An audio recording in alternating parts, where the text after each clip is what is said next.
चलिए भाई, गुरुवार की सुबह प्रैक्टिकली तो ये है सेकेंड लास्ट ट्रेडिंग सेशन इस हफ्ते का, पर थियोरेटिकली इस बार नहीं, क्योंकि किन्हीं कारणों से शनिवार को याद रखिएगा भारतीय बाजार खुले हुए हैं। खैर, कल का सेशन पहले अब आपकी स्क्रीन पे रखता हूं। डिसेंट ग्लोबल क्यूज थे जब हम लोग कल सुबह चर्चा कर रहे थे। फेड के चेयर पॉवेल साहब की कमेंट्री अच्छी थी, तो खुले अच्छे 80 पॉइंट ऊपर थे शुरुआती ट्रेड्स में भारतीय बाजार, और मंडे के उस पुलबैक में तगड़े अपमूव्स के साथ खड़े नजर आए थे कल 22,300 के इर्द गिर्द।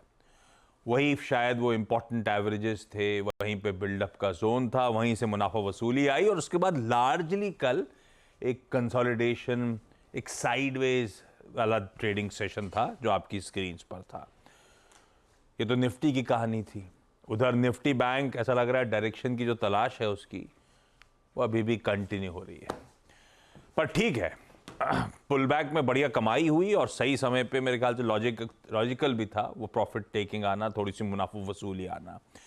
India VIX last 2 trading session से कंसोलिडेट ही कर रहा है। वो डे ऑन डे तगड़े राइज के बाद अब कल भी थमा हुआ नजर आया, परसों तो गिरा था जब मैं आपको मेंशन कर रहा था। ब्रॉडर, जब इंडेक्सेस अच्छे मूव्स के बाद थोड़ा बहुत पुल बैक दिखा रहे हैं वो ठीक है। ब्रॉडर मार्केट्स की तस्वीर काफी अच्छी थी। मिड कैप, स्मॉल कैप्स 1-1% का उछाल था। ब्रेड इवेंचुअली पॉजिटिव ही रही एडवांसेस के फेवर में। कल तस्वीर आपकी स्क्रीन पर है। खैर, ये सब मार्केट्स पे आऊँगा, बुरा नहीं था, लॉजिकल था थोड़ा सा।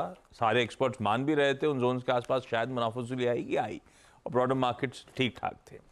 आज खुलते ही हमें कुछ इंपॉर्टेंट इंटरनेशनल क्यूज पर रिएक्ट करना है। उसमें सबसे इंपॉर्टेंट तो खैर यूएस का कल शाम को आया अप्रैल का इन्फ्लेशन प्रिंट, रिटेल इन्फ्लेशन का प्रिंट। प्रोड्यूसर साहब मेंशन किए हैं हेडलाइन में, कंफर्टिंग सा है, तो उस पर बातचीत हो जाएगी अभी थोड़ी देर में। हमें वो समझना है, डीकोड करना है, और इस इन्फ्लेशन प्रिंट पे अब हमें रिएक्ट करना है। आज ग्लोबली कुछ बहुत इंपॉर्टेंट डेटा पॉइंट्स आएंगे दुनिया में, थोड़ा बहुत जापान को लेकर, उसकी करेंसी को लेकर, उनके सेंट्रल गवर्नमेंट के एक्शन, सेंट्रल बैंक के एक्शन को लेकर, और फिर येन कैरी ट्रेड को लेकर कभी कभी बीच में कंसर्न्स माउंट होते रहते हैं, तो उसके डेटा बड़े इंपॉर्टेंट हैं। जापान का आज जीडीपी नंबर सामने आएगा।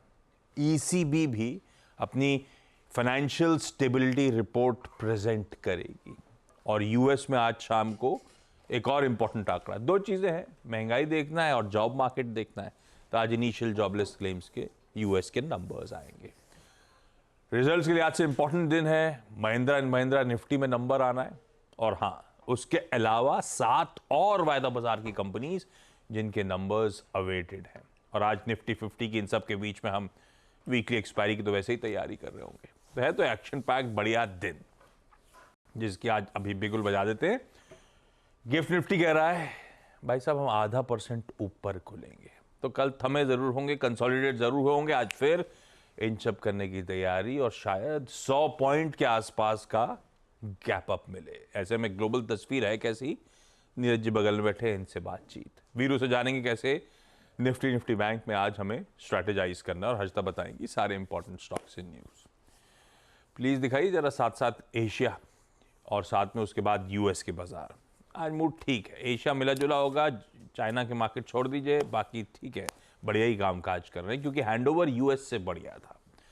बड़ी चीज थी वहां पे इन्फ्लेशन प्रिंट, उनके बाजार खुलने से पहले वो इन्फ्लेशन प्रिंट आ गया था। उसके बाद यूएस के मार्केट्स 1% से कह लीजिए 1.5% तक की मजबूती के साथ कामकाज, और आज सुबह के फ्यूचर्स भी हल्के हरे निशान के साथ ही ट्रेड कर रहे हैं। हम जब कल क्लोज हुए थे यूएस फ्यूचर्स फ्लैट थे, तो फ्लैट छोड़ के गए थे, अच्छी मजबूती थी। ऊपर से फ्यूचर्स का ये हाल है, ये डिफरेंशियल है जो एशिया, और वही डिफरेंशियल है जो गिफ्ट निफ्टी डाइजेस्ट कर रहा है। एक रिटेल सेल्स का आंकड़ा था, एक इन्फ्लेशन का प्रिंट था, पर सब इन्फ्लेशन की चर्चा है। Neeraj ji good morning. लग तो रहा है अच्छा लग गया, था कैसा एक्चुअली, बहुत कहानी क्या थी? बहुत ही बढ़िया, हाँ, बेहतरीन नंबर है। हाँ। इन्फ्लेशन ने मतलब जैसे WPI बढ़ के आया था, CPI घट के आया है।